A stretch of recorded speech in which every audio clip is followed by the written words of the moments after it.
Ce programme vous est présenté par l'association évangélique Compassion, une œuvre missionnaire fondée en 1978 par les missionnaires Samuel et Dorothée Atzakordzian, un couple qui exerce son ministère dans une trentaine de pays du monde. Ils sont évangélistes depuis plus de 40 ans et organisent de grandes campagnes d'évangélisation, des séminaires et conventions chrétiennes très appréciées par tous. L'évangélisation en plein air fait partie du ministère de Samuel Atzakordzian. Il tient aussi des séminaires d'enseignement pour les pasteurs, pendant lesquels il traite d'importants sujets pour leur ministère, tels que les qualifications requises pour servir Dieu, le discernement spirituel, le retour soudain de notre Seigneur et bien d'autres thèmes actuels, une véritable source de bénédiction et d'enrichissement pour eux. Dorothée Atzakordzian est également utilisée par le Seigneur dans les séminaires spécialement organisés pour les épouses des serviteurs de Dieu, ainsi que pour les femmes en général, pendant lesquels elle leur enseigne à grandir dans la connaissance de Dieu, à connaître leur rôle dans le foyer et dans l'Église, et pendant lesquels elle les exhorte à se laisser, elles aussi, utilisées par lui, selon le plan de Dieu pour elles. Les conventions chrétiennes de renouvellement spirituel qu'ils organisent avec leurs collaborateurs depuis de nombreuses années, aussi bien en France qu'ailleurs, sont une véritable bénédiction. De nombreux assistants sont fortifiés dans leur foi et jouissent de la sainte présence de Dieu. De nombreux malades sont alors guéris par le Seigneur et plusieurs personnes ont accepté Jésus-Christ dans leur vie comme Sauveur et Seigneur. Samuel et Dorothée Atzakordzian écrivent aussi des livres et brochures d'approfondissement dans la foi chrétienne. Plusieurs d'entre eux sont traduits en d'autres langues. Le plus connu d'entre eux est « Le pardon, une puissance qui libère ». Ils éditent aussi de nombreuses cassettes, audio, vidéo, des CD et DVD de leurs conventions, séminaires et campagnes d'évangélisation disponibles en tout temps à leur bureau.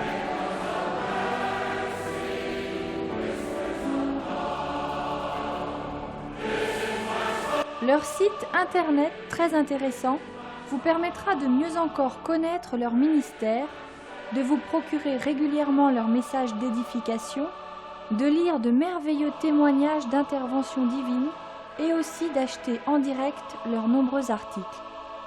Si vous le souhaitez, une rubrique spéciale vous donne aussi la possibilité de devenir partenaire de l'œuvre Compassion, œuvre missionnaire internationale.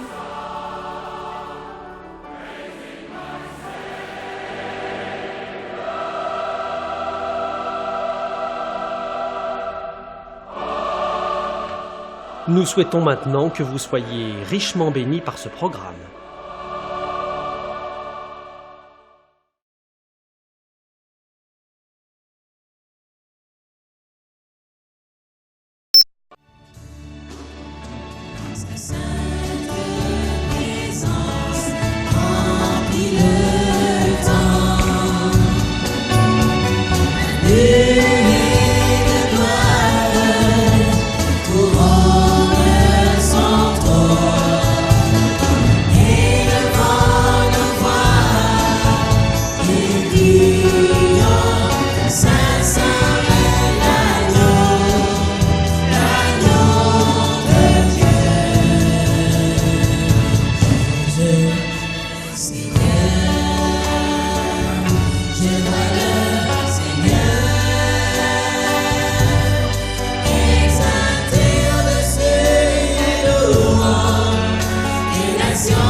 Et continuer sur le sujet de ce matin, dans 2 Timothée, chapitre 4, nous avons vu le premier verset, et nous allons méditer un petit peu la suite. Je crois que c'est important pour avoir une pensée générale et un peu plus précise de ce que Dieu veut nous dire et de ce que Paul voulait dire à Timothée dans ses paroles solennelles, n'est-ce pas vrai? Et le titre du message sera « Comment rester fidèle en des temps d'apostasie ». Ce matin, c'était comment ne pas dévier dans la vie de l'esprit, n'est-ce pas? Et maintenant, comment rester fidèle en des temps d'apostasie. Et là, nous avons une réponse que Paul nous donne, et nous allons aborder la même façon d'étudier comme ce matin, où nous allons nous arrêter sur certains mots qui ont une valeur et une très grande importance lorsque nous les découvrons plus spécialement dans le texte grec. Et nous allons voir combien cette parole que nous avons est vraiment la parole de Dieu. Parce qu'elle est celle qui correspond à nos besoins et surtout à la situation actuelle. Parce que lorsque cette épître a été écrite, Paul s'adressait à Timothée en parlant des temps de la fin. Vous savez, quand il est dit au chapitre 3, verset 1er, « Sache que dans les derniers jours, il y aura des temps difficiles. » Je ne vais pas trop m'attarder là-dessus, mais quand il est dit « Sache que dans les derniers jours », le mot « dernier » ici, dans le texte grec, veut dire « dans les derniers des derniers jours ». Donc, les jours qui précéderont l'enlèvement de l'Église, le retour du Seigneur. On est vraiment dans cette période-là. Les derniers des derniers jours, et nous y sommes. Alors, qu'est-ce qui se passe? Quelle doit être ton attitude, mon attitude? Comme les chrétiens de Béret, nous devons toujours examiner à la loupe, dans les détails, pour voir si tout ce qu'on nous dit est vrai, et aussi pour sonder cette parole. Alors comment rester fidèle dans les temps d'apostasie? On va relire le texte peut-être de Timothée 4 pour nous remettre dans le bain. Voici ce que Paul dit à Timothée: « Je t'en conjure, devant Dieu et devant Jésus-Christ, qui doit juger les vivants et les morts, et au nom de son apparition et de son royaume, prêche la parole, prêche la parole, insiste en toute occasion, favorable ou non, reprend, censure, exhorte, avec toute douceur, en instruisant, car il viendra un temps où les hommes ne supporteront pas la saine doctrine.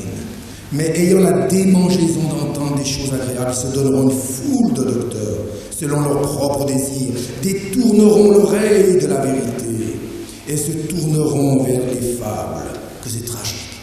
Détourner l'oreille de la vérité pour se tourner vers des fables, des mythes, la mythologie, vers des choses bizarres. Mais toi, sois sobre en toutes choses, supporte les souffrances, fais l'œuvre d'un évangéliste, remplis bien ton ministère. Alors nous allons commencer là où nous sommes arrêtés ce matin, où nous avons médité sur le passage « Prêche la parole ». Nous allons maintenant continuer en commençant avec le verbe « insiste » en toute occasion. Et là encore, ce mot est très important. Alors soulignez ce mot « insiste » dans votre Bible. Et dans le grec, ce mot est un terme militaire qui nous parle de combat et qui veut dire « reste fermement à ton poste ». Ça veut dire rester fidèlement à son poste. C'est là une pensée extrêmement importante. C'est un terme, une expression militaire. Et Paul demande à Timothée, tu es comme un soldat de Jésus-Christ. Il y a un combat entre les ténèbres et la lumière, entre la vérité et le mensonge, entre la saine doctrine et les fausses doctrines. Vous êtes d'accord avec moi? C'est un combat, n'est-ce pas? C'est un véritable combat. Prenez un peu position dans ce domaine-là pour la saine doctrine. Vous allez voir que vous entrez dans un combat. Vous allez voir, vous serez étonnés de la réaction des uns et des autres, des amis chrétiens. Vous verrez, oh, mais non, non, faut pas être trop dur, trop sévère. Vous voyez, ça vient, ça commence. Ça y est, les cœurs sont révélés. La vérité révèle les cœurs. Alors, l'apôtre dit, insiste en toute occasion. Autrement dit, il lui dit, reste fidèle à ton poste. Quand à l'armée, quelqu'un ne reste pas fidèle à son poste, c'est un quoi? Un déserteur. Et vous croyez qu'un déserteur a la bénédiction de son général ou de son commandant? Est-ce qu'un déserteur est bien vu à l'armée? Vous savez très bien qu'un déserteur n'est pas bien vu. Et il y a même une très grave condamnation sur lui quand quelqu'un fuit son poste. C'est quelque chose de très grave à l'armée, n'est-ce pas vrai? Et vous croyez que dans l'armée du Seigneur, ce n'est pas aussi grave et aussi important? C'est cela la tragédie, mes amis. On pense que dans le monde, ces choses-là sont sérieuses, mais qu'avec Dieu, on peut faire ce qu'on veut. Vous croyez que c'est comme cela? Et malheureusement, beaucoup de chrétiens lisent la Bible comme cela. Beaucoup de pasteurs disent « Oh non, ça fait rien. Tu es une sentinelle, tu dois rester à ton poste. Mais ça fait rien. Ce soir, tu es fatigué. Ne garde pas la citadelle. Va, il y a tes amis, ils sont en train de faire la fête. Abandonne-les pendant 1 heure. Va t'amuser. » Vous croyez que ça marche comme cela? Vous croyez que le Seigneur nous dit « Va t'amuser comme ça ?» Quand on est à notre poste, on doit être sérieux. Amen. Reste à ton poste. C'est là ce que Dieu veut nous dire à chacun, chrétien ou pasteur ou serviteur de Dieu. Ne déserte pas. Parce qu'un déserteur aura une grave condamnation. N'est-ce pas vrai? Ne pensez pas que là-haut nous aurons l'approbation. Si dans notre cœur nous désertons notre poste, de rester fidèles au Seigneur et à sa parole. Sentinelle. Le Seigneur nous prend pour une sentinelle.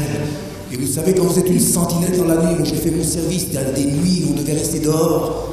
La nuit, c'est toujours impressionnant, vous êtes d'accord avec moi? Dans la nuit, il y a toujours des bruits, il y a toujours des choses qui se passent. Vous avez toujours l'impression que l'ennemi est partout. Surtout en période de guerre. Qui c'est qui est là derrière? Ça bouge un petit peu. Le moindre bruit, qu'est-ce qui se passe? C'est quelque chose qui est impressionnant. C'est quelque chose qui est sérieux. Mes amis, que nous ne voulions pas, tu es une sentinelle.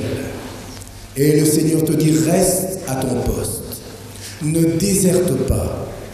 S'il y en a d'autres qui désertent, toi, tu dois rester fidèle. Amen. Tiens ferme. Seigneur, Je veux te rester attaché. Et si d'autres t'abandonnent, moi, je ne veux pas t'abandonner. Amen. Voilà ce que Dieu nous demande. C'est extrêmement sérieux, extrêmement important. Et quand nous entendons le langage d'aujourd'hui dans différentes églises, oh, c'est rien. Oh, oui, encore une fois, la doctrine, c'est rien, il ne faut pas couper les cheveux en quatre. Voyez-vous, comme pour dire, c'est rien, tu n'as pas besoin de rester à ton poste. Ça, c'est pas si important que cela. Et on veut nous dire que c'est le Saint-Esprit qui les fait parler comme cela. Le Saint-Esprit ne dit jamais que ce n'est rien, n'est-ce pas vrai? Le Saint-Esprit nous dit au contraire, c'est sérieux. Tu es une sentinelle. Et un jour, écoutez-moi bien, mes chers amis, ce sera pour vous comme pour moi. Un jour, Dieu vous demandera des comptes. Il vous dira, je t'ai établi comme une sentinelle, là où tu es. Ah, je sais que nous n'aimons pas ces choses, mais il en est ainsi. Reste à ton poste. Un jour, il vous demandera si vous êtes resté à votre poste, dans le sens de fidélité au Seigneur et à sa parole. Si tu as été fidèle, tu es resté, tu as combattu le bon combat, il te dira, cela va bien, bon et fidèle serviteur. Mais que lui diras-tu si tu as déserté? Seigneur, mais c'était trop dur. Mais avec lui, c'était mon ami, je ne pouvais pas faire autrement. Il m'a dit de venir, je suis allé. Puis c'est le pasteur aussi, je l'ai écouté. C'est ta faute. Non, non, non. Devant Dieu, chacun est responsable. Amen. Tu ne pourras pas dire c'est la faute de ton frère, de ta sœur, du pasteur ou d'un autre. Chacun est responsable. Es-tu resté à ton poste? Ah oui, mais c'était... Alors, et les chrétiens de Béret, tu n'as pas lu?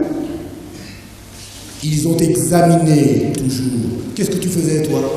Ah ben moi, j'étais en vacances, j'avais pas le temps. Pas le temps d'examiner. On n'a plus le temps aujourd'hui, n'est-ce pas vrai?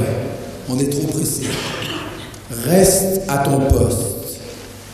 Mes amis, c'est dans ces moments-là que le Seigneur a le plus besoin de nous. Amen. C'est pas quand tout va bien, mais c'est quand tout va mal que le Seigneur veut compter sur toi. Pourra-t-il compter sur toi lorsque tout va mal? Pourra-t-il te confier quelque chose lorsque tout va mal? C'est facile. Quand il faut suivre la foule, quand tout le monde est là, suivant le même chemin, c'est très facile. Mais peut-il compter sur toi lorsque l'opposition est là, la contradiction est là, lorsque tu as le sentiment d'être seul? La sentinelle est souvent seule, n'est-ce pas? Souvent seule. Il faut qu'il passe le relais à la prochaine sentinelle qui arrive. Il est seul, mais il doit rester fidèle. Et souvent nous avons l'impression d'être seuls, mais nous ne sommes jamais seuls. Nous l'avons vu, le Seigneur du ciel veille sur nous pour voir ce que nous ferons. Que fais-tu de ta vie?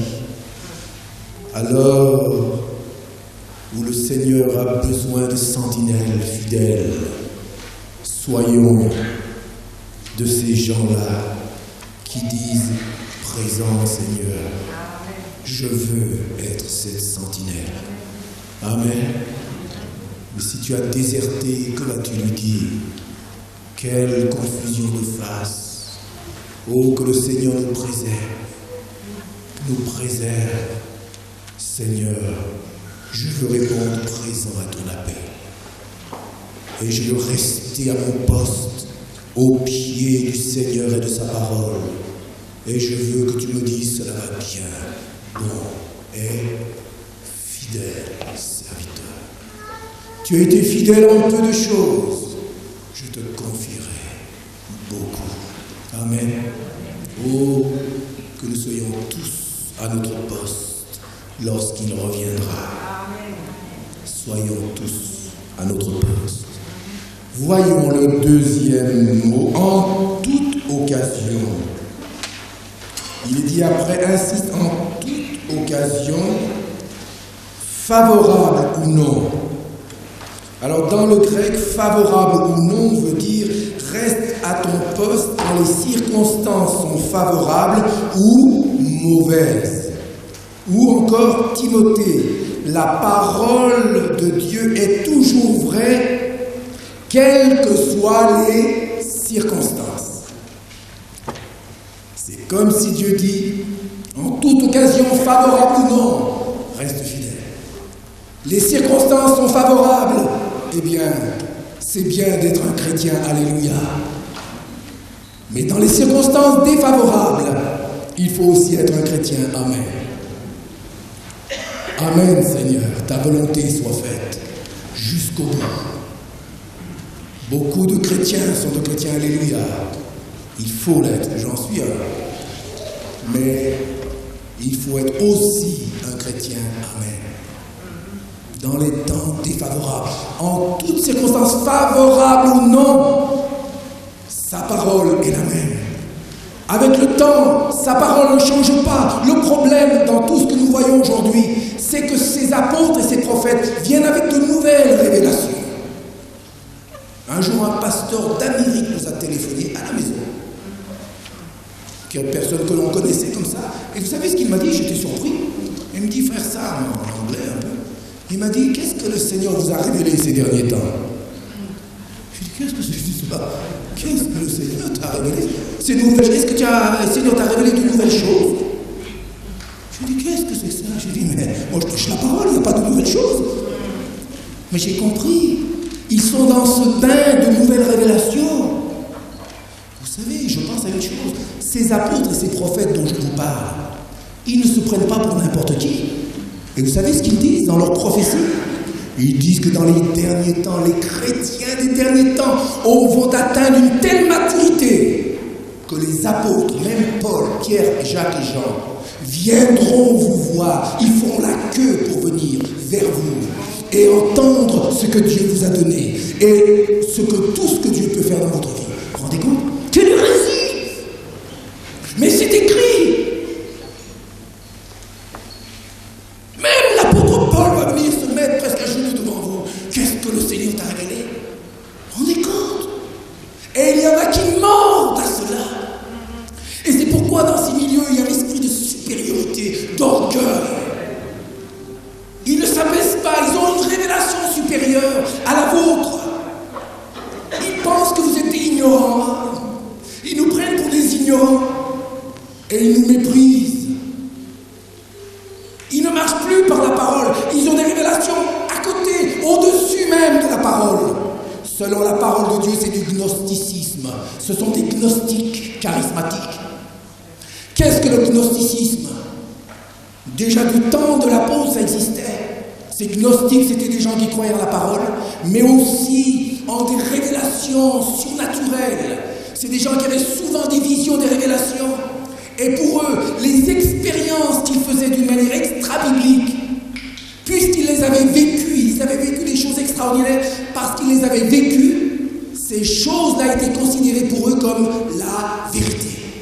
C'est pourquoi dans ces milieux, vous entendez, vous m'enlèverez jamais ça de la tête. Moi, je l'ai vécu.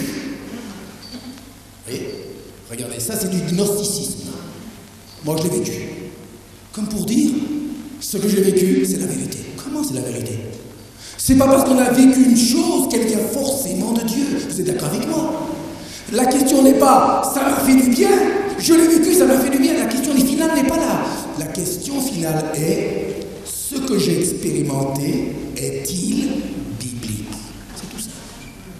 Non pas est-ce que ça m'a fait du bien, mais est-ce biblique? Amen. Cette simple question peut nous sauver, mes amis.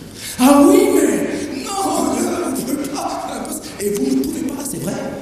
Vous avez devant vous comme un mur. Oh là là. Moi-même, j'ai été guéri. Mais dans le secte aussi, il y a des guérisons. Il y a un peu partout, il y en a. Certains gourous, quand ils imposent les mains, vous tombez par terre et vous avez comme un ravissement. Et il y en a qui pensent que tout ce qu'on voit, c'est nouveau. Il n'y a rien de nouveau. Quand on sait un petit peu ce qui se passe autour, c'est bien l'influence du nouvel âge. C'est un christianisme du nouvel âge que nous commençons à vivre. Et qu'on nous impose en plus. Parce qu'il y a des menaces, n'est-ce pas vrai? Alors les nouvelles révélations, favorables ou non, c'est-à-dire que Dieu ne donne pas de nouvelles révélations. Toute la révélation est dans la parole. Cette révélation est finale. Amen. Nous devons combattre pour la foi transmise au sein une fois pour toutes. Tout est là pour notre foi et pour notre marche dans la vie chrétienne. Tout est là. Si quelqu'un vient vous dire qu'il a une nouvelle révélation qui n'est pas dans la parole, cette révélation ne vient pas de Dieu. Elle est à rejeter. Favorable ou non, cela veut dire que la parole demeure la même, quelles que soient les circonstances et les époques. Amen. Vous savez, la grande ruse dans ces milieux-là, il faut comprendre ces choses. Je vous parle un peu à cœur ouvert. On est là en famille, on se connaît pour la plupart depuis longtemps. Et bon, il faut qu'on parle simplement. Une des plus grandes ruses au milieu d'eux, vous savez ce que c'est qu'ils pensent que dans les derniers temps, justement, et il y a des prophéties là-dessus. Voyez-vous encore, on ajoute des choses. Et quelles sont ces prophéties? Qu'il y aura un réveil extraordinaire. Et que même des nations se convertiront. Mais c'est ça. Mais vous savez qu'il y a des prophéties là-dessus. On reçoit beaucoup de magazines d'Amérique et tout ça. Mais que de prophéties. Beaucoup d'évangélistes, de grands apôtres, soi-disant, ils prophétisent tous un grand réveil. À la fin des temps. Mais vous avez vu ça? Jusqu'à la fin jusqu'à l'enlèvement de l'Église, il y aura des âmes sauvées, il y aura des corps guéris, tout à fait d'accord. C'est la vie normale de l'Église, n'est-ce pas? De sauver, de guérir, de délivrer, ça c'est normal. C'est la vie normale de l'Église, jusqu'à la fin nous verrons cela. Mais dire qu'il y aura un réveil mondial, là nous dépassons les Écritures. Parce que dans les derniers temps, justement, certains abandonneront la foi. Et c'est dans l'Épître aux Thessaloniciens qu'il est dit. Et le mot abandonner dans le texte grec veut dire apostasieront. Donc dans les derniers temps, concernant le réveil, ce n'est pas un réveil qui va arriver, c'est une apostasie, un abandon de la foi. Et c'est exactement ce que nous voyons, les amis. Alors eux, ils nous prophétisent qu'il y aura un grand réveil, et vous savez, ils croient leurs prophéties.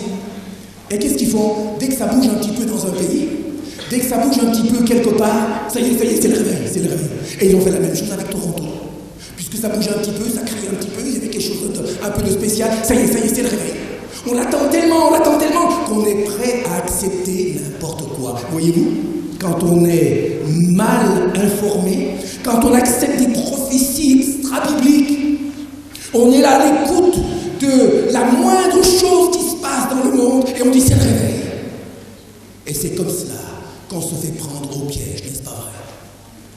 Mes amis, Jésus n'a-t-il pas dit, le Fils de l'homme, quand il viendra, trouvera-t-il là la foi sur la terre? Ça, ce n'est pas ma parole, c'est le Seigneur Jésus. Qu'est-ce que ça veut dire, ça? Ça veut dire que quand il reviendra, ce sera loin d'être un réveil mondial. Mais ces messieurs les prophètes ont de nouvelles révélations. Ils en savent plus que le Seigneur. Laissez-moi vous dire une chose, ce ne sont pas leurs paroles qui s'accompliront, c'est la parole du Seigneur. Amen. Alors veillons, en toutes circonstances, ça veut dire favorable ou non, cette parole est toujours la même, quels que soient les temps, les époques, les siècles. C'est la parole de Dieu que nous pouvons serrer sur notre cœur. Elle ne change pas, le ciel et la terre passeront, mais mes paroles ne passeront point. Alléluia! N'est-ce pas merveilleux? Mais les paroles de ces prophètes et de ces apôtres dans quelques années, ça va disparaître, et d'autres vont arriver. Et d'autres, et d'autres, et d'autres, on n'en sortira jamais. Alors, troisième point maintenant, reprend. Quand il est dit, insiste en toute occasion favorablement, reprend. Oh, reprendre, est-ce qu'il faut reprendre quelqu'un? Dans le texte grec, il y a l'image de quelqu'un qui est devenu un canal pour la parole de Dieu. Le prédicateur est si rempli et fort dans la parole que tous ceux qui l'écoutent sont comme s'ils étaient confrontés à Dieu. Nous avons besoin de ce genre de confrontation dans l'Église aujourd'hui. Amen. Reprends. Paul voulait dire à Timothée, sois un canal. Pas de n'importe quoi. Pas de n'importe quelle révélation. Et c'est justement la maladie de tous ces nouveaux prédicateurs. Ils viennent tous avec une nouvelle révélation. Et ils pensent que s'ils ne viennent pas avec une révélation, ils ne sont pas dans le vent. Ils ne sont plus spirituels. Ils sont devenus charnels. Ils pensent que leur ministère est fichu. C'est pourquoi ils ont toujours besoin d'apporter quelque chose de nouveau. Mais l'apôtre dit, reprends. Dans le texte, c'est sois un canal de la parole. Pas de n'importe quoi, mais de cette parole. Sois comme un canal qui communique cette parole. De sorte que les hommes ne sont pas confrontés avec tes idées, tes expériences, tes convictions, tes sentiments, mais qui sont confrontés avec la parole de Dieu. Alléluia! Et nous avons besoin de cela. Et c'est pour cela qu'aujourd'hui, avez-vous remarqué, dans beaucoup de milieux, on parle plutôt de dialogue, de communication, comme ça. Mais on ne veut plus entendre parler de prédication, où l'on annonce la parole de Dieu avec autorité. Humilité, c'est vrai, mais avec autorité. Ça, les gens ne supportent plus, là. Comme pour dire, non, il faut le dialogue, chacun a son petit mot à dire, voyez-vous. On veut là, non, bah oui, moi je t'écoute, mais tu m'écoutes aussi, voilà, chacun a un petit quelque chose, on peut apprendre des uns des autres. C'est vrai qu'on peut apprendre des uns des autres, là n'est pas le problème. Mais seulement si ce qu'on dit est conforme à la parole. Mais vous êtes d'accord? On peut apprendre les uns des autres. Si ce que vous dites est de la parole, j'apprends de vous. Si ce que je dis est de la parole, vous apprenez. Mais si ce que vous me dites n'est pas de la parole, vous croyez que je vais apprendre quelque chose, vous allez m'empoisonner. Si ce que je vous dis n'est pas de la parole, vous allez apprendre quelque chose, pas du tout, au contraire, je vais vous faire du mal. Donc le dialogue et tout cela, voyez-vous, c'est une pensée qui est là, de l'ennemi finalement, qui veut détruire cette prédication de la parole. Car comment les gens entendront-ils parler s'il n'y a personne qui prêche? Et la foi vient de ce qu'on entend. Et ce qu'on entend vient de la parole de Dieu. Et vous savez, quand il n'y a pas de prédication de la parole, il n'y a pas de vraie foi.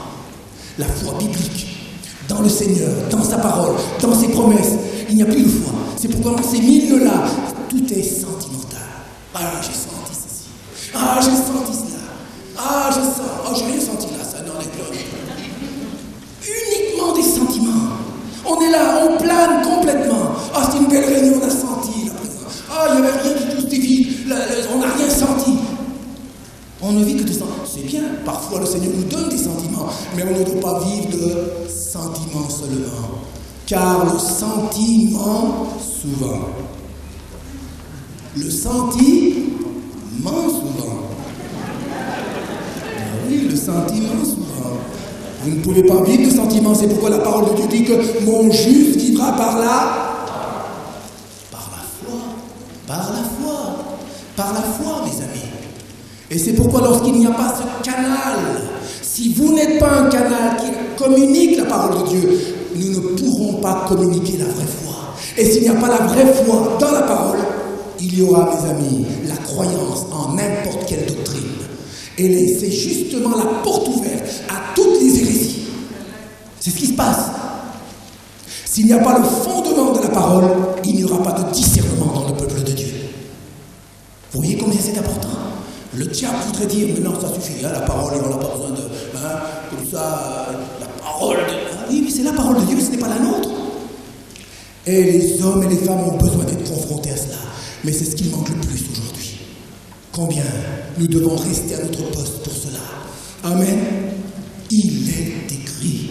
La parole de Dieu dit combien nous devons prendre cette parole, qui est l'épée de l'esprit. Prenez l'épée de l'esprit qui est la parole de Dieu. Cette parole est votre épée. C'est celle qui vous permet de combattre contre les mauvaises pensées, les fausses doctrines, les fausses philosophies, les fausses expériences. C'est la parole. Ah non, oui, il ne faut pas. Non, il a dit c'était non. Je lui dis, qu'est-ce que c'est que ça? C'est la parole. Dieu l'a dit, c'est tranché une fois pour toutes. Amen. Quatrièmement, censure.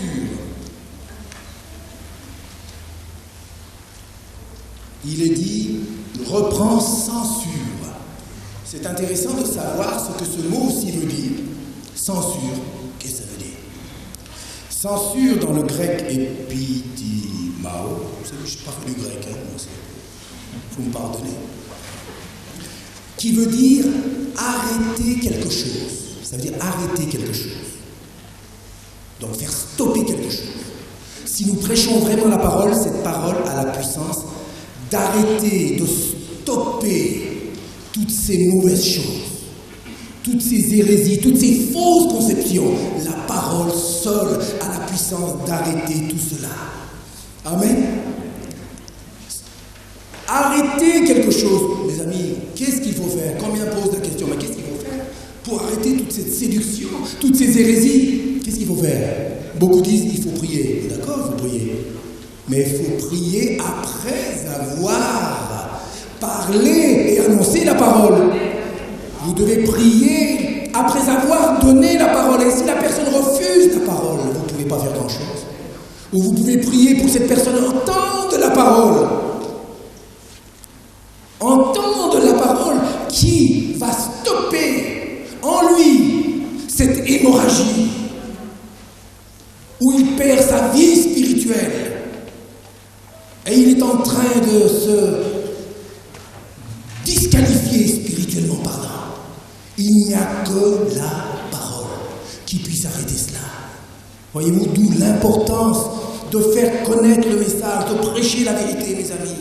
C'est celle-là qui arrêtera tout ça. Malheureusement, certains n'accepteront pas. Ça, c'est leur problème. Mais d'autres accepteront. Mais comment? Eh bien, en disant la vérité. En leur communiquant la vérité, cette vérité peut stopper quelque chose. La parole de Dieu dit, il n'y a pas de puissance contre la vérité, il n'y en a que pour la vérité. Amen. Alors comment faire stopper? Eh bien, en annonçant cette parole qui a le pouvoir de stopper. Mais si quelqu'un n'en veut pas, mes amis, ne perdez pas votre temps avec cette personne. Ne perdez pas votre temps. Ne faites pas de sentiments. Oh oui, mais vous savez, je l'aime tant. Comment ça? Laissez. S'il ne veut pas de la parole, laissez-le tranquille. Vous ne pouvez pas faire grand-chose. Vous pouvez prier si vous avez vraiment un cœur que cette personne s'ouvre à la parole, sans plus. Cinquièmement, exhorte, qu'est-ce que vous avez? Avec toute douceur et en instruisant. Ici, on pourrait traduire exhorte avec patience, en enseignant la doctrine. Le mot douceur, c'est plutôt le mot patience qui est là. Exhorte avec patience et en instruisant, ça veut dire en enseignant la doctrine. Voyez-vous ici, il y a une pensée importante. La patience et la doctrine, l'enseignement de la doctrine vont ensemble. Parce qu'il viendra un temps où les gens ne supporteront pas cette doctrine. Et pour prêcher cette doctrine, il faudra être patient. Il faudra prendre son temps. Ça ne se fera pas en 5 minutes. Parce que les gens sont tellement opposés, ils n'en voudront tellement pas qu'il faudra persévérer. Il faudra être patient et prendre le temps. Mais aujourd'hui, combien de personnes et combien de pasteurs prennent le temps d'enseigner la doctrine? Il y en a très peu. Ça prend du temps. On est toujours trop pressé. On veut un ministère de puissance tout de suite. On veut que ça bouge, ça crie, ça chante, ça remue, ça roule par terre. mais on ne prend pas le temps, la patience. Mes amis, si vous voulez un ministère, si vous voulez aider les autres, il faudra être patient. Patient en instruisant les autres, en instruisant la doctrine. Il faut toujours aller à la racine, prendre son temps, aller toujours à l'origine des choses. Amen. Et c'est comme cela que vous pourrez aider les gens. Mais si vous n'êtes pas patient, vous ne les aiderez pas. Mais toujours en revenant à la doctrine, à la parole. Les deux vont ensemble. Alléluia. Sixièmement,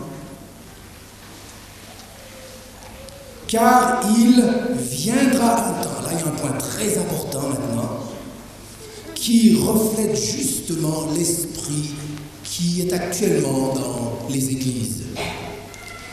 Sixième point, donc, car il viendra un temps où les hommes ne supporteront pas la saine doctrine. Soulignez maintenant l'expression « il viendra ». Il viendra. Car il viendra un temps. Il y a là une expression très très importante. C'est le mot grec « imeimei », enfin voilà. Signifie « je suis ». Dans le texte grec, ça veut dire « je suis ». Cela décrit une nouvelle attitude égocentrique dans l'Église. Dans les derniers temps, il viendra un temps où les hommes ne supporteront plus. Il viendra, c'est-à-dire que dans les derniers temps, l'état d'esprit des chrétiens dans l'Église va changer et ils vont devenir égocentriques. Il viendra. C'est l'expression « je suis ». Où l'homme, les besoins de l'homme, les désirs de l'homme sont prioritaires. Est-ce que nous ne vivons pas cela maintenant? Cela décrit des chrétiens qui ne sont plus intéressés par la parole, mais par eux-mêmes. C'est-à-dire qu'ils cherchent des distractions, des divertissements spirituels. En somme, ils cherchent un spectacle. C'est du spectacle qu'ils veulent. C'est bien ce que beaucoup d'églises aujourd'hui offrent. La pensée principale de ces chrétiens est de passer un bon temps, s'amuser. La substance du message ne les intéresse plus. Ils ne veulent pas de la viande, mais du gâteau. C'est du gâteau qu'ils veulent tout le temps. La viande, la bonne doctrine, ça ils n'en veulent pas. Donnez-nous du gâteau, c'est ce qu'il veut dire. Il viendra, je suis des hommes égoïstes qui ne penseront qu'à eux-mêmes. N'est-ce pas ce que nous voyons? Beaucoup vont dans ces églises uniquement pour passer un bon temps. En Suisse, dans une église, certains chrétiens le matin étaient au culte et tous les dimanches après-midi, ils allaient dans une autre ville pour se rouler par terre et rire pendant des heures, recevoir leur dose de rire. Et toutes les semaines, ils faisaient cela. C'est comme une drogue. Pourquoi? Pour ne penser qu'à eux-mêmes. Dites-moi, je pense à une chose. Quand Jésus a dit dans Acte 1:8, vous recevrez une puissance, le Saint-Esprit survenant sur vous, et vous serez mais quoi? Mais témoins. La puissance que Dieu nous donne, lorsque nous avons été baptisés dans le Saint-Esprit, en parlant d'autres langues et tout cela, c'est pourquoi? Est-ce que c'est pour nous amuser? Est-ce que c'est pour passer un bon temps? C'est avant tout pour être des témoins. Cette puissance n'est pas pour passer un bon moment. Cette puissance est pour être un témoin. Apporter la délivrance, le salut, la conversion. Amen à des multitudes. Mais maintenant, nous avons changé cela. Et nous faisons de cette soi-disant puissance quelque chose pour nous divertir. Et nous vivons exactement cela. Il y a des chrétiens qui ne vont pas à un endroit s'il y a de la doctrine. Ils ne vont que là. D'ailleurs, vous le voyez, quand on annonce des réunions de miracles, tout le monde est là. Allez, vous annoncez une soirée d'études bibliques. 2-3 pèlerins qui sont là, c'est tout. 2-3 pèlerins. Mais annoncer une soirée de miracles, est-ce que tout le monde n'est pas là? Est-ce que cela ne nous parle pas, mes amis? Autrement dit, nous recherchons plus ce que le Seigneur peut nous donner que le Seigneur lui-même. Nous recherchons plus ses dons que sa personne. Et c'est là qu'est la tromperie. Ils ne s'occuperont plus des autres, ils ne penseront qu'à eux-mêmes. Et mes amis, vous avez beau donner tout ce que vous voulez à un chrétien qui ne vit que pour lui-même, vous n'arriverez jamais à satisfaire ce chrétien. Sur le moment, ce chrétien est content, c'est toujours la même chose. Oh oui, t'as passé un moment extraordinaire. Mais comme ceux de Suisse là-bas, la semaine d'après, il faut y retourner parce que ça ne dure pas longtemps. Ça dure une semaine et encore. Il en faut l'an 12. Dites-moi, vous croyez que le Seigneur travaille comme cela? Quand le Seigneur fait une œuvre, c'est en profondeur. Et il apporte une profonde satisfaction, n'est-ce pas vrai? Et cela montre que ceux qui courent après ces choses, ça révèle une grave faille dans leur vie spirituelle. C'est qu'ils ne sont pas pleinement satisfaits en Jésus-Christ, ou ils ne se sont pas donnés pleinement au Seigneur, et recherchent quelque chose qu'ils n'ont pas en eux-mêmes. Cela révèle une grave faille. Mais si nous sommes heureux avec le Seigneur, qu'est-ce que nous allons chercher à quelque chose ailleurs? Nous n'avons pas besoin, n'est-ce pas vrai? Il viendra. Vous ne croyez pas qu'on est dans ce temps-là, mes amis? On a l'impression que Paul a écrit pour ce temps-là, pour maintenant. Il viendra. Ils ne s'occuperont plus tellement de la parole, mais d'eux-mêmes. On est en plein dedans. Bénissez-moi, bénissez-moi, bénissez-moi, c'est tout. C'est tout, il n'y a rien d'autre. On en fait des égoïstes. Un égoïste, rappelez-vous bien de cela, vous n'arriverez jamais à le satisfaire. Même si sur le moment il est satisfait, un jour après, il reviendra et dira encore, encore, encore, encore. Et c'est ainsi qu'il n'est jamais, jamais satisfait. Et ceux qui sont séduits maintenant tomberont dans la nouvelle séduction. Pourquoi? Parce qu'il va leur manquer quelque chose. Comme ce n'est pas vraiment de Dieu, ce n'est pas de Dieu, ils n'ont pas la satisfaction. Et tout ce que l'homme offre est trompeur. Sur le moment, ça nous satisfait. C'est là la séduction d'ailleurs. Et plus tard, on ressent un vide terrible. Et on a besoin de quelque chose d'autre, n'est-ce pas vrai? L'exemple de la drogue est typique. Sur le moment, ils se sentent aux anges. Extraordinaire quand vous voyez le drogué qui se... oh là là. 1 heure après, 2 heures, 3 heures après, il est en enfer. Il n'y a plus rien du tout. Dieu ne travaille pas comme cela, heureusement. Amen. Il nous satisfait pleinement. Et nous ne vivrons plus pour nous-mêmes. Le Seigneur, quand il travaille en nous, il nous dit maintenant, va et donne aux autres ce que tu as reçu. Mais dans ces milieux, il n'est pas question d'aller donner. Il est question de recevoir, de recevoir, de recevoir. Et nous en faisons des égoïstes et des égocentriques spirituels qui se détruisent eux-mêmes et qui essayent de détruire la vie des autres chrétiens. Que c'est tragique, n'est-ce pas? Ils ne veulent pas de viande, mais ils veulent du gâteau. 7e point, je ne veux pas être trop long, où les hommes ne supporteront pas la saine doctrine.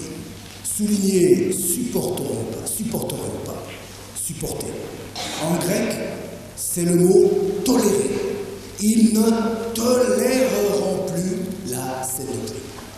Vous voyez comme le mot est fort? Ils ne tolèrent plus cela. Arrête! Je ne veux pas entendre parler de cela.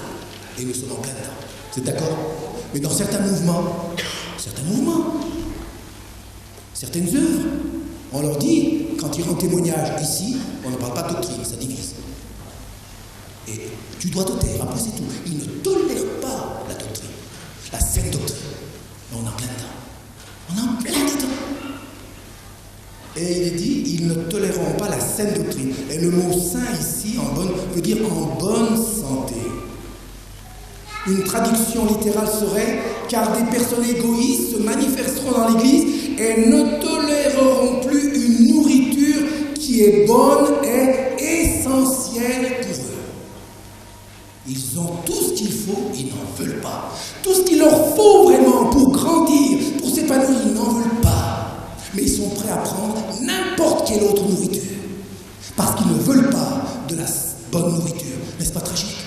C'est pour ça que quand on ne veut pas la vérité, mes amis, Dieu nous envoie un esprit de mensonge. Et voilà pourquoi il y a comme un esprit esprit de mensonge au milieu d'eux parce qu'ils ont refusé la vérité. Quand il n'y a pas l'amour de la vérité, c'est l'Épître aux Thessaloniciens qui nous dit cela. Quand il n'y a pas l'amour de la vérité, Dieu envoie un esprit d'égarement. Et c'est ce qui se passe, mes amis.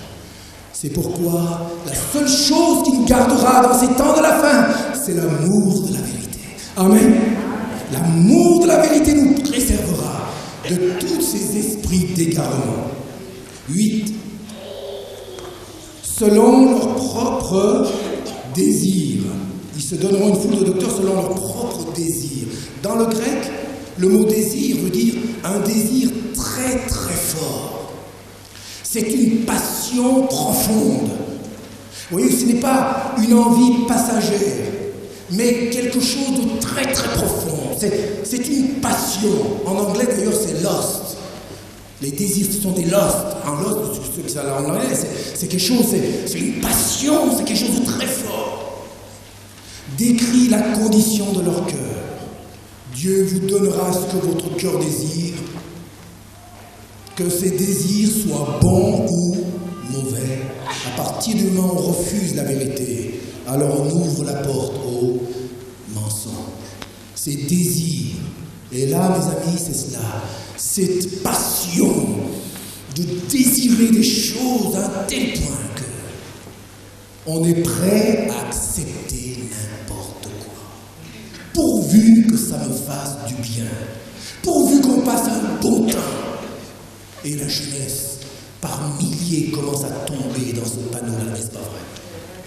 Par milliers, en France, dans certaines villes, notre jeunesse, dans certaines églises, on roule par terre et font des choses affreuses. Je ne veux pas entrer dans les détails. Mes amis, la situation est plus grave que vous ne le pensez. C'est pourquoi le langage de Paul est extrêmement sérieux. 9e, mais ayant la démangeaison d'entendre. La démangeaison d'entendre. Qu'est-ce que ça veut dire? Démangeaison d'entendre. Dans le grec, ça se rapporte à une étrange curiosité pour des choses qui plaisent ou des informations spéciales qui sortent de l'ordinaire. Voilà. Ce sont des chrétiens donc qui ont la démangeaison, qui sont curieux et qui recherchent toujours de nouvelles choses. Autrement dit, ce sont ceux qui cherchent, ce sont des chrétiens qui vont d'une réunion à une autre pour y chercher quelques nouvelles révélations ou expériences. Cela était impossible il y a 20 ans en arrière. On arrive à cela maintenant parce qu'il y a 20 ans en arrière, cela n'était pas possible. Pourquoi? Parce qu'on prêchait encore la saine doctrine. Mais maintenant, comme la saine doctrine est enlevée, alors, on est là. Maintenant, on est prêt à entendre n'importe quoi. La démangeaison, c'est une curiosité malsaine. Qu'est-ce que le Seigneur a te dit? Et alors, la pensée est celle-ci. Et c'est ce manque de saine doctrine qui conduit beaucoup de chrétiens à chercher toutes ces stupidités. Ils crient toujours plus Seigneur, plus de toi. Et vous savez que c'est exactement ces paroles-là qu'on entend dans ces réunions. Veux-tu plus du Seigneur? Et pourtant ils sont baptisés dans le Saint-Esprit, soi-disant. Ils parlent en langue et ils veulent encore plus du Seigneur, plus de sa puissance, Mais qu'est-ce que ça veut dire? Le Seigneur, si tu es baptisé dans le Saint-Esprit, tu parles en d'autres langues, tu as déjà reçu sa puissance. Dans les Actes des Apôtres, vous ne voyez aucun endroit où il est écrit, après avoir reçu la puissance de Dieu, les apôtres étant baptisés dans le Saint-Esprit, à aucun endroit nous les voyons redemander encore plus de puissance. Ce qu'ils faisaient, ils avaient reçu la puissance et ensuite ils allaient prêcher la parole. Ils obéissaient à la parole de Dieu et cette puissance se manifestait dans leur vie. Mais ils n'étaient plus là à demander toujours plus. Vous voyez la ruse? Quand on a reçu, on n'a plus à demander, il faut maintenant mettre en pratique. Il faut maintenant obéir à la parole. Et plus on obéit, plus la puissance de Dieu agit en nous et au travers de nous. Amen. Mais aujourd'hui, c'est cela. Plus de ta puissance, Seigneur. Ça, c'est très dangereux. Très dangereux. Le Seigneur nous a déjà donné sa puissance si nous sommes baptisés dans le Saint-Esprit. C'est comme si vous disiez, Seigneur, ta puissance, eh bien, bon, elle ne me suffit pas. Ça, c'est rien du tout ce que tu m'as donné. Ah bon, tu commences à négliger ce que Dieu t'a donné? Ah, tu commences à négliger? Ah, tu méprises déjà ce que Dieu t'a donné? Eh bien, tu risques de recevoir autre chose qui va te coûter cher. Et c'est exactement ce qui se passe maintenant. Plus de puissance. Voilà ce que le mot démangeaison veut dire. Plus de puissance. Mon ami, si tu es au Seigneur, si tu es converti, si vraiment tu es baptisé dans le Saint-Esprit, tu parles en d'autres langues, Dieu t'a donné la puissance. Maintenant, obéis, avance, fais ce que Dieu te demande et tu verras qu'il t'utilisera. Amen. Et que sa puissance se manifestera. Mais ne passe pas ton temps à dire plus de puissance, alors que Jésus a dit, vous recevrez une puissance. Et nous l'avons reçue. Chacun, bien sûr, selon le ministère que Dieu lui a confié. Vous êtes d'accord avec moi? On n'est pas tous dans le ministère, on n'est pas tous des grands évangélistes, ou je ne sais quoi. C'est pas ça le problème. Chacun d'entre nous, nous avons reçu sa puissance. Si vous avez été baptisé dans le Saint-Esprit, et selon le ministère et les talents que Dieu vous a donnés, vous devez obéir. Et même si c'est une petite tâche, une petite responsabilité, cela ne veut pas dire que vous devez négliger ce que Dieu vous a donné. Ah, mais moi je ne veux plus, c'est pas... Voilà, c'est là le problème. Le problème, c'est ton orgueil. Tu veux montrer aux autres que tu as quelque chose de plus. Et c'est cela qui te fera tomber dans le piège. Dieu nous donne sa puissance, non pas pour nous montrer, mais pour élever Jésus et nous rester dans la poussière. Amen. Plus de puissance, voilà ce qu'on entend. Et voilà le piège dans lequel ils sont tombés. 9. 10, on va donner 10 parce que ça finirait pas bien. Les 10 points détourneront, et je vais terminer, détourneront l'oreille de la vérité. Détourneront. Souligner détourner. Dans le grec indique un changement radical dans le caractère des chrétiens. Ils se détourneront. Ça veut dire qu'à un moment donné, dans les temps de la fin, nous vivons vraiment, il y aura un changement dans le caractère des chrétiens. Et quel est ce caractère? De la superficialité. La superficialité, la stupidité prendra la place du sérieux dans la vie du chrétien. Les choses sérieuses, ça ne les intéresse plus. C'est des choses frivoles et superficielles. Et n'avons-nous pas cet esprit au milieu de nous? Soi-disant un réveil, mais quelle superficialité. Tout est en apparence, il n'y a rien en profondeur.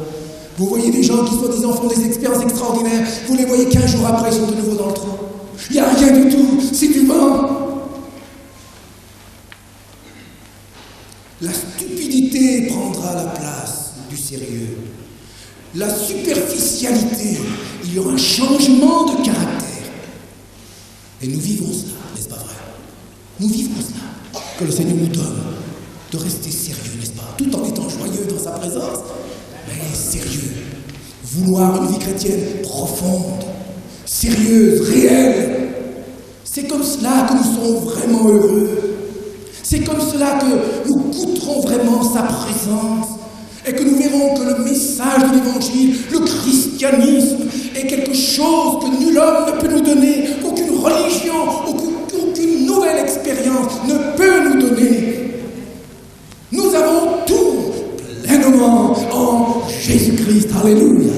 Et je termine. Détourneront et se tourneront vers des femmes. Là, regardez maintenant. Se tourneront, souligne bien, se tourneront. C'est intéressant. Dans le mot grec, se tourneront. En grec, c'est un terme médical cette fois. Tout à l'heure, on était dans les termes militaires. Maintenant, ils se tourneront, c'est un terme médical qui parle de dislocation d'un membre dans un corps, ou un déboîtement, une luxation. Ce sont là des chrétiens qui sont déconnectés, séparés du corps, déconnectés.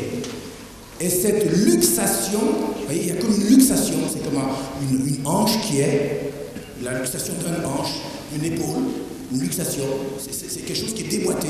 Voilà ce que l'apôtre dit. Ce sont des chrétiens déboîtés. C'est pas étonnant qu'ils boitent. C'est des chrétiens boiteux en somme. Et eux, ils se prennent pour des chrétiens très spirituels, attention. Et ils vous disent, c'est vous qui boitez. En effet, celui qui boite, il a l'impression que tout le monde boite. C'est-à-dire que non, il a l'impression que lui marche droit et que tous les autres boitent. C'est ça, celui qui boite. Il a l'impression que lui marche droit, puis les autres. Ah, mais c'est drôle, il marche droit. C'est drôle que lui, il marche pas comme moi. Mais il ne réalise pas que lui, il est boiteux. C'est lui qui est boiteux et que les autres marchent droit, il s'en rend pas compte. Et cette luxation, qu'est-ce qui se passe? Mes amis, quand il y a une luxation dans un corps, cette luxation fait souffrir tout le corps et l'empêche de se développer. Et voilà ce qui se passe aujourd'hui. Le corps de Christ souffre énormément, n'est-ce pas vrai? Et un membre déboîté ne se développe pas, vous êtes d'accord avec moi? Au contraire, un membre déboîté risque de s'atrophier. S'il n'y a pas tout de suite la guérison, ce sera l'atrophie. Mais en attendant, le corps souffre. Et nous avons comme en nous-mêmes une grande souffrance, n'est-ce pas vrai? Qui peut dire ici qu'il est insouciant, tout ça? Il y a une souffrance. Et on se dit, mais que faut-il faire? Eh bien voilà, la Bible nous dit comment il faut faire. Ne faisons pas de sentiments, faisons ce que Dieu nous demande. Sinon, vous allez perdre votre temps. Vous allez vous épuiser dans des méthodes humaines, dans des pensées sentimentales. Faisons ce que Dieu nous demande. Il y a une luxation. Et comment la guérison peut-elle se faire? Eh bien seulement lorsqu'ils reviennent à la parole. Amen. Lorsqu'ils disent, je me suis trompé. La parole de Dieu dit ça. Et moi, j'ai fait quelque chose de contraire à cette parole. Pardonne-moi, Seigneur. Je reviens à toi. Oui, je reviens. C'est le membre qui se remet en place. Je reviens. Ça y est. Là, j'ai remis en place. Je reviens. Et maintenant, je veux te suivre. Et ça y est, c'est parti. Et on repart en marchant normalement. C'est la seule façon de revenir et de marcher droit. Mais en attendant, il y a une grande souffrance. C'est pourquoi nous ne devons pas nous décourager. C'est pourquoi nous ne devons pas nous laisser aller. Il faut tenir ferme, quelle que soit la situation. Amen. Ainsi, comment? Qu'est-ce que c'était le titre? Qu'est-ce que je vous ai donné comme titre? Vous n'avez pas oublié quand même. Comment? Restez fidèles. Vous avez bien appris. En des temps d'apostasie. Voilà. Le remède est là. Puissions-nous tous obéir, mes amis. Sa parole est la vérité. Attachons-nous à cette parole. Elle nous sauvera. Elle nous guérira. Elle nous délivrera. Elle nous protégera. Amen. Merci Seigneur de savoir qu'il y a la parole. Comme une épée, comme un fondement. La maison bâtie sur le roc ne s'écroulera pas. Bâtis ta maison sur le roc de sa parole. Et ta maison ne s'écroulera pas lorsque le vent soufflera. Lorsque les vents de fausses doctrines souffleront, ta maison résistera. Alléluia. Et si elle résiste, certains verront que tu as tenu bon. Et ils viendront vers toi pour dire qu'est-ce qui se passe. Pourquoi ta maison tient bon. Et vous lui direz, parce que ma maison est bâtie sur le roc du Seigneur et de sa parole. Il n'y a pas d'autre mystère. Tout est là. Puissions-nous rester fidèles à notre poste. Sentinelle, sois fidèle à ton poste. Un jour, le général d'armée te demandera des comptes. Un jour, chacun d'entre nous, sentinelle, tu passeras devant le maréchal, le général. Et il va te demander si tu es resté à ton poste. Fidèle à la parole et au Seigneur. Puissions-nous tous répondre, oui Seigneur, je suis resté fidèle par ta grâce. Je veux rester fidèle. Que le Seigneur nous aide à le faire jusqu'au bout. Sois fidèle jusqu'à la mort et je te donnerai la couronne de la vie. Amen. Courbons-nous dans la prière. Merci Seigneur. Alléluia. Seigneur, tu es merveilleux. Nous te remercions pour ta présence, ta parole. Encore une fois, Seigneur, nous voyons combien elle est d'actualité. Merci, Seigneur. C'était comme si Paul nous avait écrit ce matin. Merci, Seigneur, c'est parce que c'est l'Esprit qui parle. Cet Esprit dit toujours la vérité et confirme la vérité. Amen. ne s'éloigne jamais de la vérité. Merci Seigneur. Et l'Esprit de Dieu ne nous éloigne jamais de la vérité de la parole. Mais au contraire, il nous ramène toujours à ce fondement éternel. Puissions-nous, Seigneur, obéir à ta voix. Rester des sentinelles vigilantes et fidèles. Car tu reviens bientôt. Nous voulons que tu nous trouves tous à notre poste. Oui, Qu'il Seigneur. en soit ainsi, Seigneur, pour ta gloire, pour notre bien personnel et pour être une bénédiction aussi à ceux qui nous écoutent encore ou ceux vers lesquels tu nous envoies. Amen. Merci, Seigneur. Amen. Voici, nous sommes là pour te servir et pour être des sentinelles Oui, Jésus. vigilantes. À toi la gloire, le règne et la puissance. Amen. Amen. Restons dans la prière quelques instants. Alléluia. Nous allons terminer Alléluia. dans quelques instants. Amen. Merci, Alléluia. Seigneur. Alléluia. Après ce message, Merci, Seigneur. il convient de passer un tout petit instant à laisser l'Esprit de Dieu nous examiner, nous sonder. Parce qu'il y en a plusieurs parmi nous qui ont été infectés par ce qui vient d'être dit. D'une façon ou d'une autre, les uns d'une manière et les autres d'une autre. C'est pour cela que nous voulons passer un instant dans la présence du Seigneur, à lui demander d'établir en nous des racines plus profondes, des racines qui demeurent dans la tempête et dans le vent, des racines fondées sur la fidélité à la parole de Dieu, des racines fondées sur la fidélité au Seigneur, et non pas ballottées à tout vent de doctrine. Et nous allons demander au Seigneur, chacun pour soi, de faire la lumière là où nous aurions été contaminés. Parce que plusieurs d'entre nous, nous sommes allés à des endroits pour voir, les uns pour voir par curiosité, et les autres parce qu'ils sont dans ce milieu-là. Et il convient, après ce message, de répondre au Seigneur et de prendre une autre direction. De ne pas continuer dans cette direction indéfiniment, les yeux fermés, faisant la politique de l'autruche, disant que tout va bien alors que tu te trouves sur un chemin d'égarement. Le Seigneur voudrait que tu te laisses reprendre. Seigneur, nous sommes devant toi.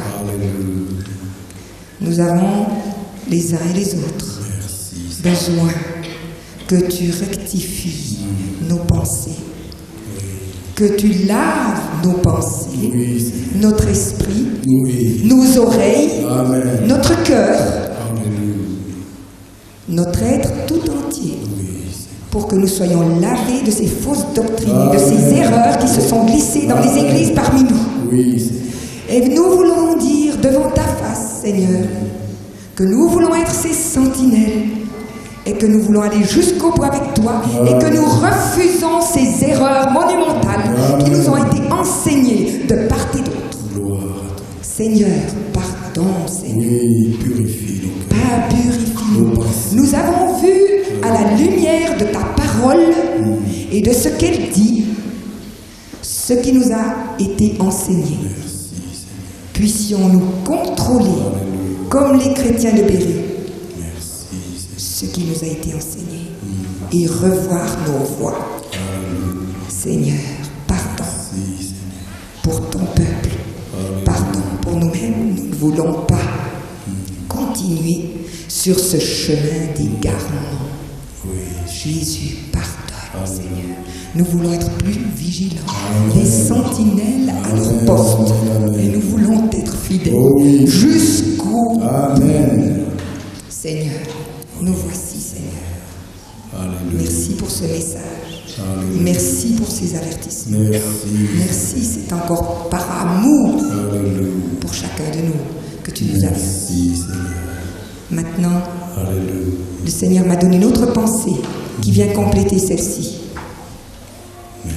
Si l'ennemi a fait des brèches au niveau de la séduction et des fausses doctrines, je vais vous dire un autre domaine où l'ennemi fait des brèches et où il nous faut être des sentinelles vigilantes.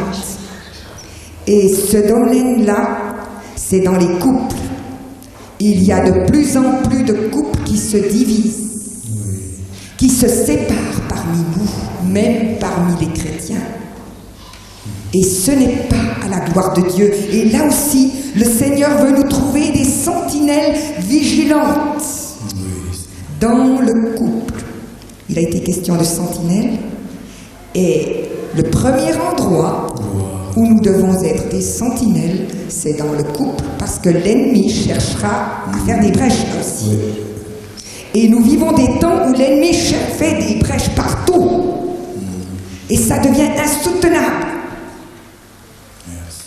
Alors, soyons dans le couple des sentinelles et nous devons apprendre à être vigilants dans le couple, à faire attention et à être décidés, à rester fidèles jusqu'à ce que la mort nous sépare selon notre engagement dans le mariage. Alléluia. Là, nous devons colmater des brèches aussi et dire devant la face des ténèbres et devant le Seigneur que nous voulons aller jusqu'au bout. Alors je propose que nous nous levions les couples dans la présence du Seigneur. Amen. Nous avons tous besoin de la protection du Seigneur dans nos couples. Alléluia, Seigneur, nous allons prier pour les couples en nous engageant mutuellement à nouveau devant le Seigneur pour être vigilants, pour être des sentinelles. Amen. Il veut affirmer. Amen. Amen. Il ne veut pas que ça chancelle, que ça tremble, que ça passe dans des difficultés terribles. Amen. Amen. Il veut donner-vous la main. Alléluia. Oui, donnons-nous la main. Alléluia. Alléluia. Et devant Dieu, devant le Seigneur, merci. Engageons-nous à être des sentinelles vigilantes. Amen. Que le couple prie l'un pour l'autre. Que le mari prie pour sa femme. Et la femme pour son mari. Amen. Allons-y devant le Seigneur et devant les puissances des ténèbres. Alléluia. Qui nous regarde. Alléluia. Je veux marcher dans la lumière. Je veux t'aimer. Amen. Je veux aller jusqu'au bout. Avec toi. Je veux tenir mes promesses. Je veux tenir mon engagement. Je veux aller te supporter. Je veux t'aimer. Je veux aller jusqu'au bout.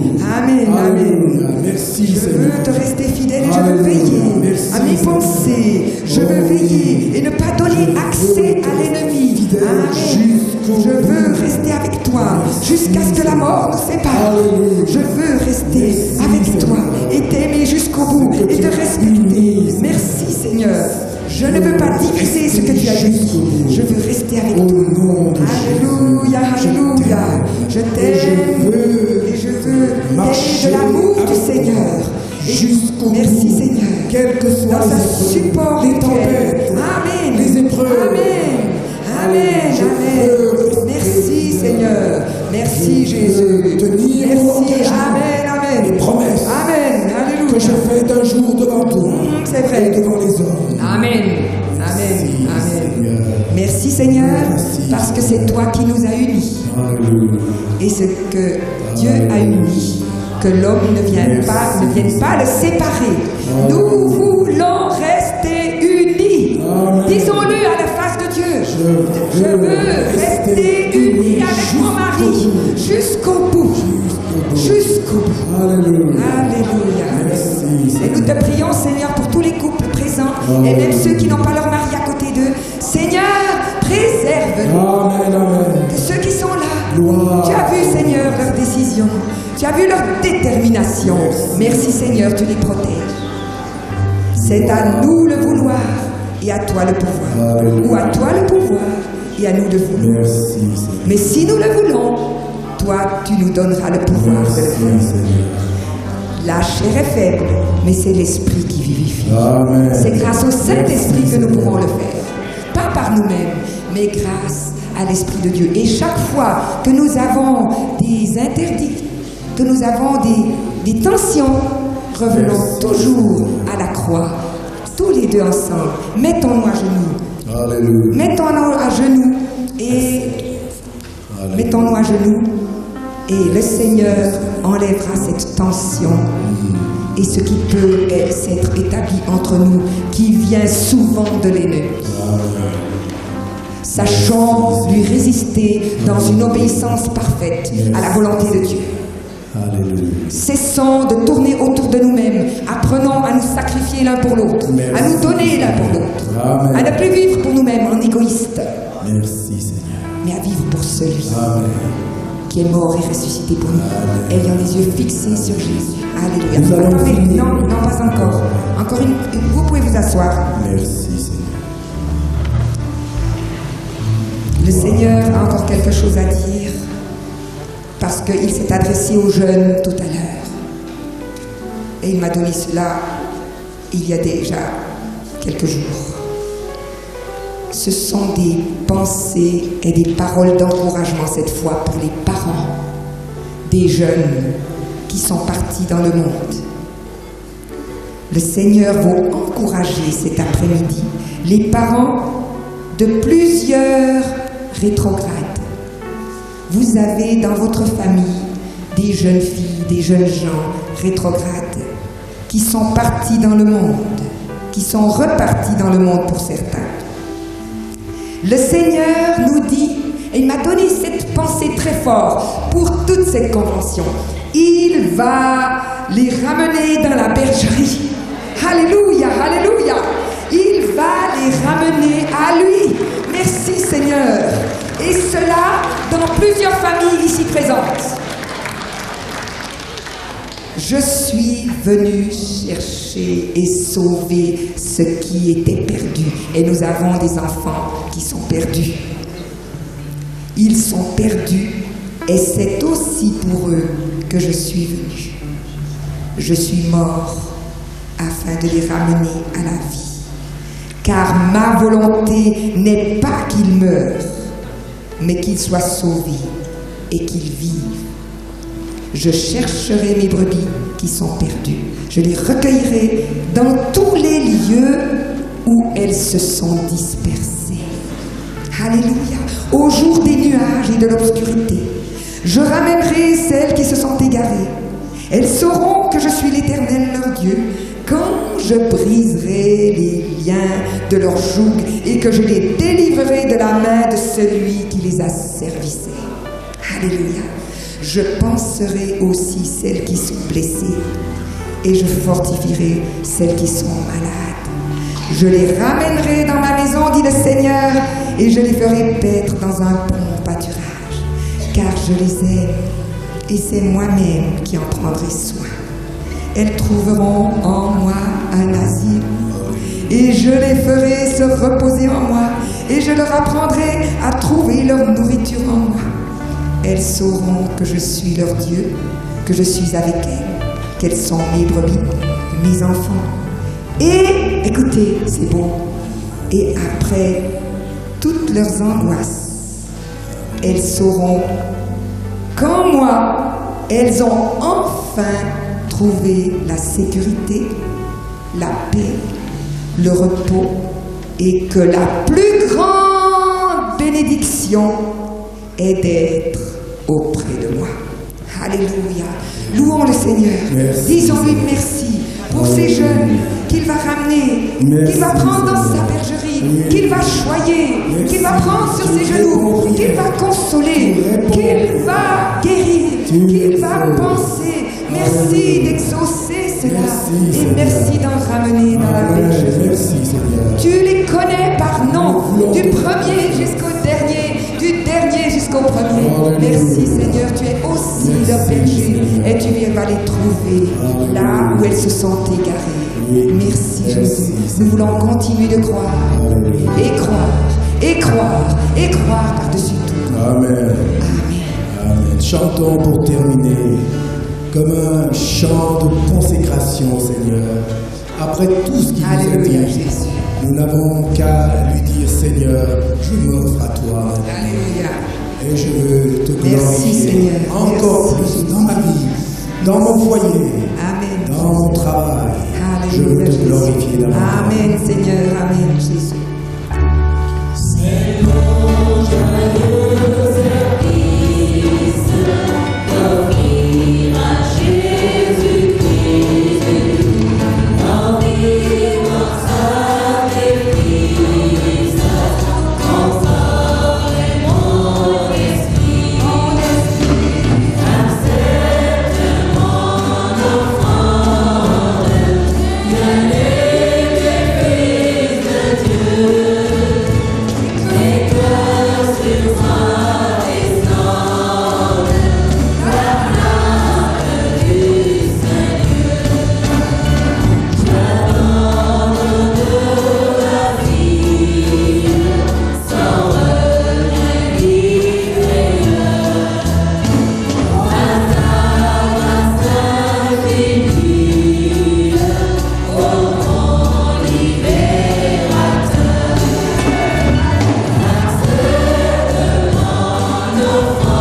Tout ce qu'il nous a dit. Amen, amen. Alléluia, amen, Jésus. Nous voulons être des sentinelles Amen, vigilants. amen, amen, amen. Nous voulons être ce sage qui bâtit sa maison sur le Sur roc le roc. de ta parole. Amen. Garde-nous fidèles Oui, Jésus. jusqu'à la fin, afin que personne ne nous ravise notre récompense et que nous puissions obtenir la récompense que tu nous as C'est donnée. vrai. Amen. Oui, Nous Jésus. voici, Seigneur. Alléluia, Seigneur. Nous sommes faibles Gloire à toi, Jésus. et nous posons notre main faible Dans la dans ta tienne. main forte. Amen. Et nous savons, Seigneur, qu'auprès de toi, nous serons bien gardés. Et Seigneur, nous savons aussi que celui qui met sa confiance en toi ne sera jamais déçu. Parce que tu es le rocher des siècles. Tu n'as jamais été ébranlé par qui que ce soit et par quoi que ce soit. Alléluia. Et il y a un frère qui a eu cette pensée du Seigneur pour les couples. Je voudrais quand même la dire. C'est une parole des Écritures. La corde à 3 fils ne seront pas faciles. Si vous avez Jésus avec vous, c'est la corde à 3 fils. Merci. Et Jésus vous ramènera toujours l'un vers l'autre.